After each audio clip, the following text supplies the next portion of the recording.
តើនឹងមានអ្វីកើតឡើងប្រសិនបើប្រទេសអាល្លឺម៉ង់មិនមានរថយន្តដោយដែលយើងស្គាល់ទេមិនមាន Porsche Mercedes Volkswagen ឬ BMW ម្ហូបរហ័សក៏មិនមានដែរមិនមាន burger មិនមាន doner kebab ហើយក៏មិនមានច្បាប់សុទ្ធសាស្ត្រាបៀរដែលបានប៉ះពាល់ដោយឧស្សាហកម្មស្រាបៀរពិភពលោកបើគ្មានអ្នកវិទ្យាសាស្ត្រអាល្លឺម៉ង់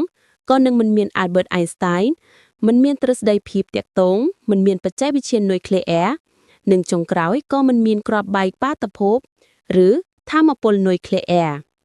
ទេសភាពបច្ចេកវិទ្យានឹងខុសទាំងស្រុងមិនមានកុំព្យូទ័រមិនមានឧបករណ៍ MP3 មិនមាន aspirin មិនមានរូបថត X-ray និងក៏មិនមាន Magneprowave សូម្បីតែរបស់ប្រចាំថ្ងៃក៏នឹងបាត់បង់